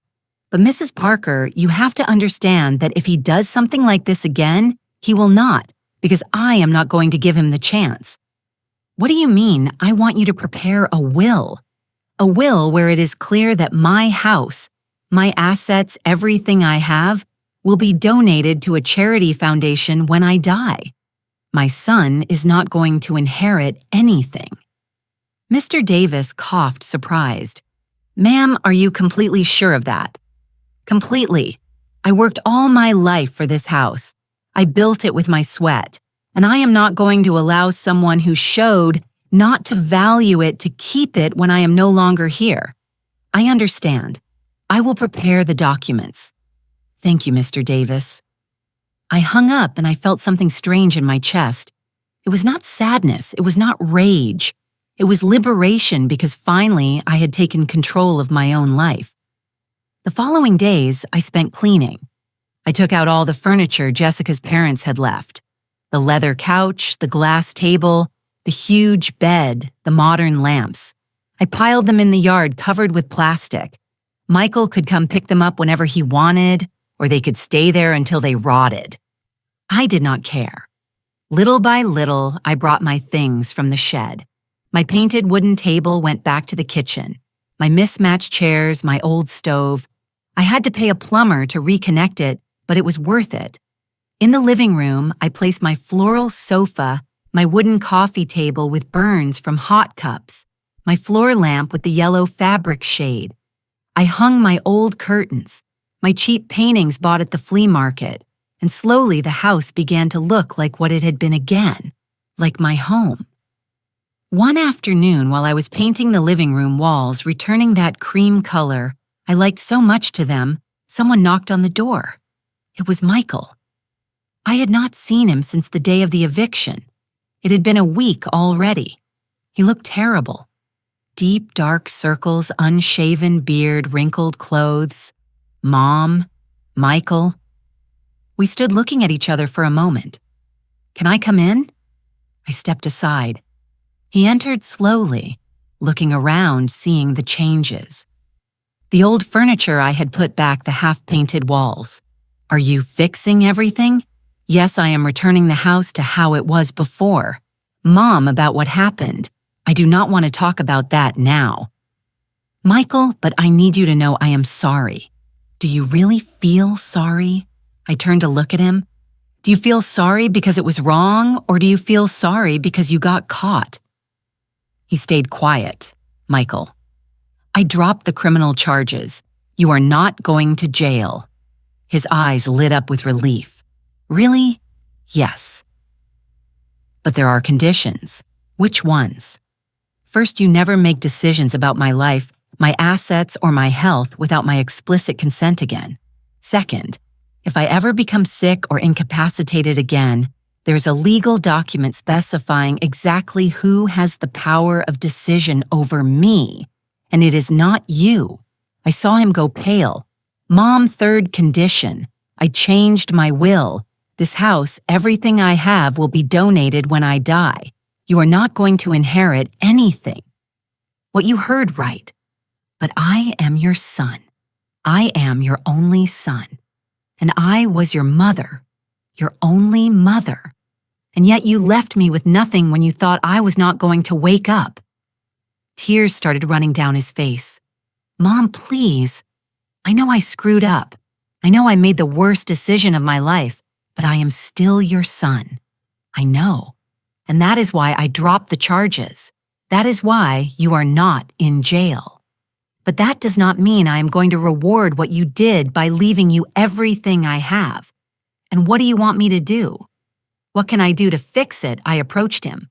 I want you to learn. I want you to understand that decisions have consequences. I want you to value the people who love you before it is too late. I value you, Mom. I love you. Then prove it. Not with words, with actions. How you have to discover that yourself. He stayed there, standing in the middle of my living room, crying like I had not seen him cry since he was a child.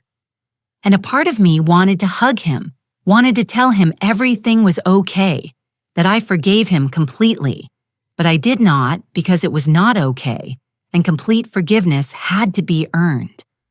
You can come visit me whenever you want, I said softly, but I am no longer the mother who says yes to everything. I am no longer the woman who sacrifices without limits. I am Emily, and if you want a relationship with me, it is going to be on my terms. He nodded, wiping his tears. I understand. How are things with Jessica? His face darkened. Not good. She is very angry. She says I chose my mother over her, that I humiliated her in front of her parents. And what did you tell her? That I did the right thing, that I should have done it from the beginning.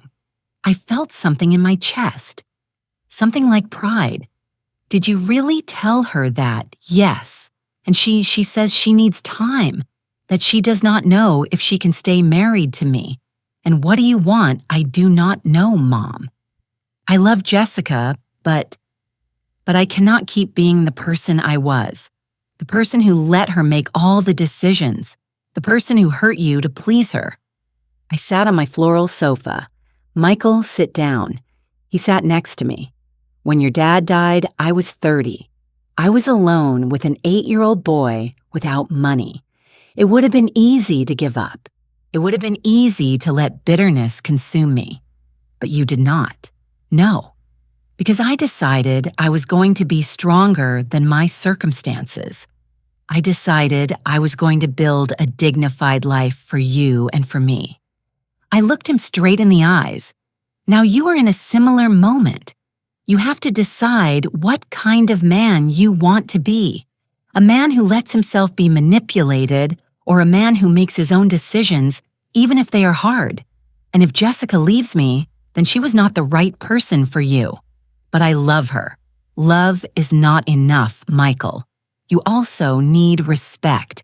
You need your partner to value you as a person, not just as a provider or as an extension of herself. He stayed in silence, thinking, did you love Dad? I smile sadly a lot, but what I value most about our relationship was not just love. It was mutual respect. It was that he never asked me to stop being who I was, and I never asked that of him. Jessica has always wanted to change me. I know. How do you know? Because I saw it from the first day I met her. I saw how she looked at you, how she looked at your clothes, your car, your life, as if everything needed to improve. Why did you never say anything? Because you were happy. Or I thought you were happy and I wanted you to be happy. I do not know if I have been happy, Mom. Honestly, I do not know. I took his hand. Then you have to figure it out, but do it for you, not for her, not for me, for you. He nodded. We sat in silence for a long while. Finally, Michael spoke. Are you ever going to trust me again? I thought about my answer carefully. I do not know, son. Trust is like a mirror. Once it breaks, you can glue it. But you will always see the cracks. I understand. But that does not mean we cannot try. It just means it is going to take time. How much time, I do not know. Maybe months, maybe years. Maybe it never goes back to how it was before. But we can build something new, something different, something better. Maybe if we are both willing to work on it. He stood up. Thank you, Mom, for not sending me to jail, for giving me another chance. You are my son. You are always going to have chances with me, but you are not going to have free passes anymore. He smiled weakly. Understood. He walked to the door. Before leaving, he turned around. Can I come help you paint? I looked at the half-finished walls. Do you really want to? Yes, I would like. I would like to spend time with you doing something together like before. I felt tears in my eyes, but I held them back. Come on, Saturday early. I'm going to make coffee and sweet bread. His smile grew bigger. I will be there. And he left. That night, I sat on the patio in front of the apple tree. Its branches were still bare, but if I looked carefully, I could see small green shoots starting to appear. New life growth. After the brutal pruning, the tree was healing like me. I took my cup of coffee and raised it to the sky to new beginnings. I whispered to dignity to strength, and I took a sip. It tasted bitter, but it also tasted like victory. The following Saturday, Michael arrived at 8 in the morning. He brought a bag with pastries from a bakery nearby, the same one where I bought when he was a child. I brought cinnamon rolls and turnovers. Your favorites. I smiled. Thank you. I made coffee. We sat in the kitchen at my painted wooden table, and for the first time in years, we had breakfast together without tension, without Jessica interrupting, without urgent calls from work. Just him and me like in the old days. After breakfast, we painted. Michael put on an old t-shirt and we started painting the living room walls. Cream color, the color I loved. We worked in silence most of the time, a comfortable silence, not awkward. Mid-M morning, while we were painting, Michael spoke.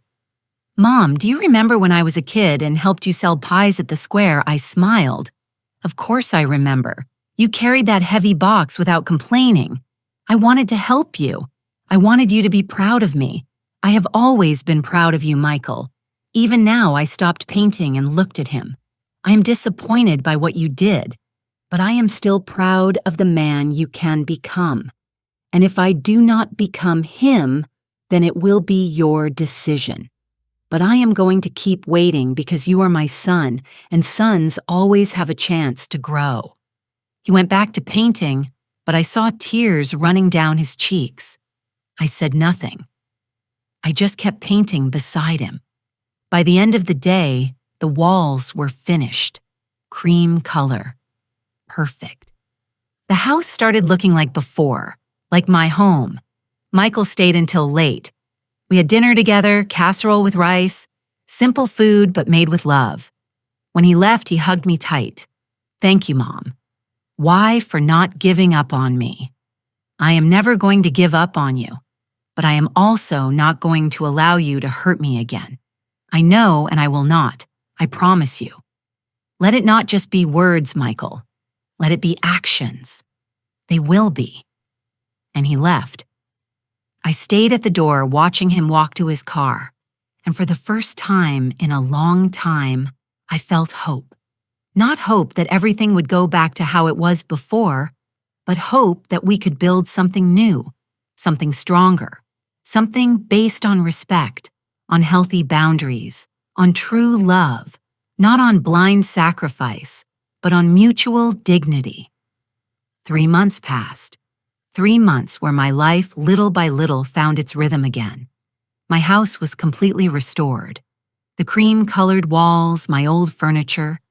In its place, the apple tree with new green leaves sprouting small but firm. I went back to selling pies at the square on weekends, not because I needed the money, but because I liked it, because it made me feel useful, because it connected me with the people of my neighborhood. Emily, so good to see you back. We thought you were gone. We heard you were very sick. And I smiled and told them, without giving many details, that I had been in the hospital, but I was fine now. Life went on. Michael came to visit me every 2 weeks. Sometimes he brought pastries. Sometimes he just came to sit with me on the patio and drink coffee. We did not talk much about what had happened. That was already said, but slowly we were rebuilding something. It was not like before. It would never be like before, but it was something new, something more honest. One Saturday, while we were drinking coffee under the apple tree, I asked him, "How are things with Jessica?" He stayed quiet for a moment. She left. She left. Yes, a month ago. She said she could not be with someone who chose his mother over her. I felt something tighten in my chest. I'm sorry, son. I am not. I looked at him surprised. No, Mom. I realized something after she left. I realized that during all those years I was trying to be someone I was not. Trying to please her, trying to be enough for her, and I never was. I never was going to be. How do you feel free? He smiled sadly. For the first time in years, I feel free. I took his hand. I am happy for you. Really, really, you deserve someone who loves you as you are not someone who wants to change you. He nodded. Her parents also left. They rented a small apartment in another neighborhood. Frank had to go back to work. Sarah is doing odd jobs to help with expenses. I said nothing. I did not feel satisfaction or joy for their situation, just acceptance. The natural consequences of decisions. One afternoon while I was watering the apple tree, Mrs. Higgins came to visit me. Emily, can I come in? Of course, Mrs. Higgins, come in. We entered the kitchen. I made coffee. How have you been, dear good? Every day better. I am very glad to see you like this. When you woke up from the coma, I thought you were not going to make it. I thought so too, but here I am, and your son. How is he? He is finding himself, I think. Jessica left him. Mrs. Higgins nodded. I know. I met Jessica 2 weeks ago at the market. Oh yeah? Yes. She looked different, thinner, with unkempt hair. Nothing like the Jessica we knew. Did you talk a little? She told me she was living with her parents, that Michael had disappointed her, that she could not believe he had put her in that situation. I took a sip of coffee. And what did you tell her? I told her that decisions have consequences and that maybe she should have thought about that before taking her mother-in-law's house. I could not help smiling a little. Did you really tell her that? Of course someone had to tell her. Mrs. Higgins winked at me. 2 weeks later, I received a call. It was a number I did not recognize, but I answered. Mrs. Emily Parker. Yes, it is me. This is Miss Thompson from the hospital where you were admitted. I am calling you because we have been reviewing your case and we would like to ask you some questions. Questions about what about the medical decisions that were made during your coma and about who authorized them. I felt a chill. What kind of decisions? Well, according to our records, your son signed several documents authorizing treatments and procedures. But now that we have reviewed the files, we realize that some of those documents have irregularities. What kind of irregularities? I would prefer not to discuss it over the phone. Could you come to the hospital this week? Yes, I can go. Perfect. Does Thursday at 2 hours in the afternoon work for you? Yes, I will be there. I hung up. What else had Michael done while I was in a coma? On Thursday, I went to the hospital. Miss Thompson was a woman of about 40, serious with glasses and hair pulled back in a tight bun. She received me in her office. Mrs. Parker, thank you for coming. I know this must be uncomfortable for you. What did you find? She opened a folder. During your coma, your son authorized several treatments and procedures. Some of them were necessary, but others were not. Like which ones? For example, he authorized the suspension of certain early rehabilitation treatments. Treatments that would have helped prevent muscle atrophy and would have facilitated your recovery. I felt blood rushing to my head. Why would he do that? Monsieur Thompson looked at me with compassion.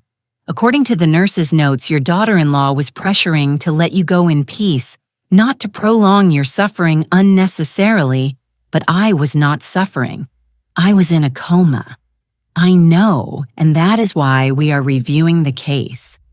We also found that your son tried to access your life insurance while you were unconscious.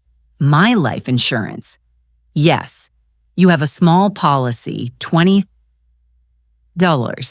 Your son tried to collect it, arguing that you had no chance of recovery, but the insurance company refused because you were still alive. I was speechless. Michael had tried to collect my insurance while I fought for my life. Is there any legal action you want to take? Miss Thompson asked. I closed my eyes. No, I already did what I had to do. I already set limits, but thank you for informing me. Are you sure? Yes, life is already taking care of giving the necessary lessons. I did not say anything to Michael about what Miss Thompson had told me, not because I wanted to protect him, but because it no longer mattered. I had already taken the decisions I had to take. I had already set the limits I needed, and life was already doing its job. I learned from Mrs. Higgins that Jessica had to sell her jewelry. The jewelry she liked to show off so much, the gold earrings, the pearl necklace, the expensive watch, all sold to help her parents pay rent. I also learned that Michael had been fired from his job, not for poor performance, but because the company was cutting staff, and he, without Jessica's support, without the appearance of success she demanded, had been one of the first on the list. I felt no joy hearing these things, only understanding. Karma is simply life responding to our decisions. One Sunday afternoon, Michael came to visit me. He looked tired but calmer than before. Mom, I lost my job. I know how Mrs. Higgins told me. We sat on the patio. The apple tree now had branches full of leaves. There were still no apples, but it looked alive, strong. What are you going to do? I do not know. I am looking for another job. But meanwhile, I am selling some things, simplifying my life. How do you feel about that? Honestly good. I realized I had a lot of things. I did not need things I bought to impress Jessica to impress her parents to seem more successful than I was. And now, I just want to live honestly, work hard, be a better person, a better son. I looked at him. You are growing, Michael. I had to fall first. Sometimes it is necessary. He took a sip of coffee. Mom, I know you changed your will. I know I am not going to inherit anything. That is right. And it is okay. I understand. I deserve it. It is not about what you deserve. It is about protecting what I built and making sure that if something happens to me, it helps people who really need it. He nodded. Can I ask you something? Or are you ever going to be able to forgive me completely? I thought about my answer. I already forgave you, Michael. But forgiveness does not mean forgetting. And it does not mean things go back to how they were before. It means I am letting go of resentment. It means I am giving you the chance to be better. But trust that you have to earn again. I will. I promise you. Do not promise me. Just do it. He smiled. I will. That night, I sat alone on the patio. The stars shone in the dark sky. The air smelled of wet earth. It had rained early in the afternoon. I looked at the apple tree. Its leaves moved gently with the breeze. And I thought about everything that had happened. The stroke, the coma, the waking up, the betrayal, the struggle, the recovery. And I realized something. I did not need revenge. I did not need to destroy anyone. Life had taken care of everything. Michael had lost his marriage, his job, his appearance of success. Jessica had lost her status, her comfort, her control. Jessica's parents had lost their house, their peace of mind, their comfortable retirement. Not because of me, because of their own decisions. Life always collects its debts. I whispered to the wind and I took a sip of my coffee. It tasted of peace. 6 months have passed since I woke up from the coma. 6 months since I came back to life and discovered that everything had changed. Today is Sunday. The sun enters through my kitchen window, illuminating my cup of coffee and the plate with pastries I bought yesterday at the neighborhood bakery. I'm sitting at my painted wooden table, the same table where Michael did his homework when he was a child, the same table where I've had thousands of coffees throughout my life. Outside in the patio, my apple tree has its first apple. Just one. Small, still green, but it is there. After the brutal pruning, after being left naked and wounded, the tree bore fruit again, like me. Michael found a job 2 months ago. It is not the same type of job he had before. It is not in a fancy office with an impressive title. It is in a small accounting firm helping local businesses with their taxes. He earns less, but he is calmer. He comes to visit me every week now. Sometimes he brings flowers from the market. Sometimes he just brings his presents, and that is enough. Last week, he helped me fix a leak in the roof. We worked together in silence like before. When we finished, we sat on the patio and drank lemonade. "Mom," he said, looking at the apple tree, "it has an apple. Yes, the first one since they pruned it. It is going to grow back strong like all things that survive storms." He looked at me. "Are you talking about the tree or about you?" I smiled. Both I have not heard from Jessica again. Mrs. Higgins told me she moved with her parents to another city, far from here, far from memories. I wish her the best, truly, because holding a grudge only poisons the one who holds it. And I no longer have space in my heart for poison. This morning, while I was watering the apple tree, I thought about everything I learned. I learned that love without limits is not love. It is self-destruction. I learned that forgiving does not mean allowing them to hurt you again. I learned that brotherhood is more important than keeping the peace at any cost. I learned that sometimes the people you love are going to disappoint you and that it is okay to feel pain for that. But it is also okay to move on. I learned that karma is not revenge. It is simply life responding to our decisions. And I learned that it is never too late to start over. I am 60 years old. I am not young, but I am not finished either. I can still bake pies. I can still paint walls. I can still plant trees and watch them grow. I can still live. Yesterday, a young woman came to buy pies from me at the square. She was about 30, with a small child by the hand. "Ma'am, do you still have meat pies?" "Yes, honey. How many do you want?" "6, please." While I was packing the pies, I noticed her eyes were red as if she had been crying. "Are you okay?" She nodded quickly. Yes, it has just been a hard day." I handed her the pies. "Life is hard sometimes, but it always passes. Always." She looked at me with bright eyes. "Do you believe so? I know so, because I have also had hard days, many. But here I am." She smiled weakly. "Thank you, ma'am." "You are welcome, honey. Take care." She left with her child, and I stayed thinking. Maybe that is my new mission in this life. To remind people that hard days pass, that storms end, that after darkness, there is always light. This afternoon, Michael is coming to eat. I am going to make his favorite dish casserole with rice.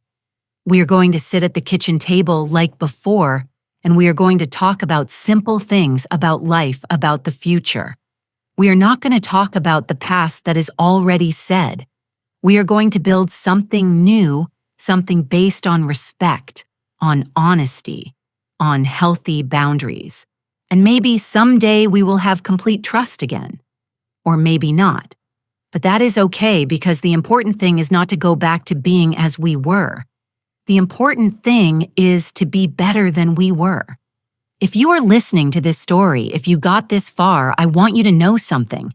It does not matter how dark your day is. It does not matter who betrayed you. It does not matter how lost you feel. There is always a way out.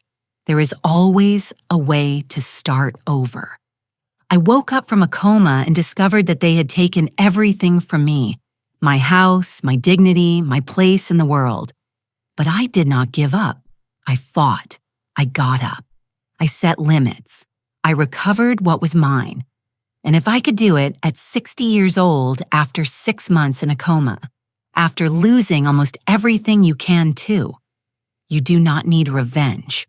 You just need dignity. You do not need to destroy anyone. You just need to protect yourself. And above all, you need to remember that you deserve respect, even from the people you love, especially from the people you love.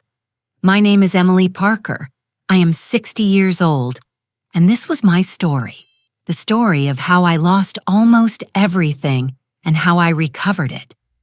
Not with rage, not with revenge, but with dignity, with limits, and with the certainty that I deserve to be treated with respect. If my story helps a single woman open her eyes, set limits, defend her dignity, it will have been worth it. Thank you for listening to me until the end. God bless you. And remember, after the storm, always, always the sun comes out again.